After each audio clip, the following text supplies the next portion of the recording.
Welcome to MBA Solutions. I am Manjunath, working as an assistant professor at VVC Mysuru. In this video, let us discuss developing a contract in OD. Before going into the video, if you have not subscribed to our channel, please subscribe and press the bell icon to receive more notifications. So let us understand how contract is developed in OD. So contracting is the extension of entering process. So in the previous video, we discussed how we enter into a OD relationship, how the OD relationship is built between the client and the consultant. Now the next extension of that entering process is contracting. So once the relationship is built, then that relationship could be made strong by entering into an agreement or a contract between the client and the consultant. So that is how happens even in OD, where after relationship is built, after they come into a proper consultant or relationship, then they try to enter into an agreement or a contract which binds them legally. Now contracting involves, so what are the things which is involved in contracting? So expectation of both the parties, that means in contract both the parties expect what they expect from each other can be mentioned. So both the parties means what OD consultant expects from the client and what client expects from the OD consultant, that can be mentioned in the contract. Then the time and resources that will be expended, that means how much time it is required to complete the task, how much resources or what are the resources that is required, whether the organization is ready to spend those resources and time, that can be mentioned in the contract. So how much time is required, what resources are required, how much time is available and what resources are available. All this can be mentioned. The next one is the ground rules under which both the parties operate. Very important, certain set of terms and conditions in which both the parties agree upon how they are going to operate this OD process. Now these are the things that can be involved in contract. Now what is the goal of contracting? Why contracting is required? Why agreement is required formally? The first thing is to make a good decision about how to carry out OD process, because contracting will always act as a guiding mechanism, and whenever if somebody moves away of their responsibility, then the other party can always show the contract or the agreement and they can bring him back to the proper process. Hence contracting is very important to take a better decision about the process of OD. Then it may be informal and involve verbal agreement only.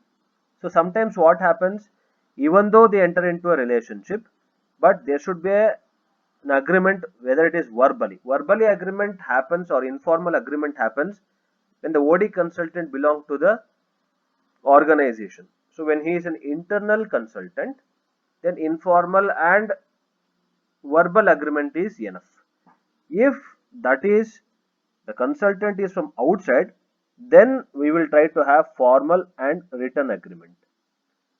So agreement basically try to bind both the parties, and when they have the agreement, it is very easy for them to take decisions and avoid deviations. Now let us see what mutual expectations both the parties have on each other. So what client expects from OD practitioner and what OD practitioner expects from the client. The client expects lower cost, that means he wants to solve the problem of the organization by OD consultant with lesser minimum cost. Then higher job satisfaction of the consultant. So he expects the consultant to perform better with lot of commitment and dedication to solve the organizational problem or issue. So he expects him to perform better. Then outcome should be towards solving the problem. So whatever outcome of that particular activity or intervention that OD practitioner brings should always solve the problem of the organization. This is what client expects from OD practitioner. And what OD practitioner expects? Opportunity to try new interventions. So OD practitioner always expects this thing because he wants to try new things so that he can solve the problem in a better way. So he wants the client to allow him or give him autonomy or freedom to try or experiment new things. This is one thing he expects from them. Second thing, appropriate compensation.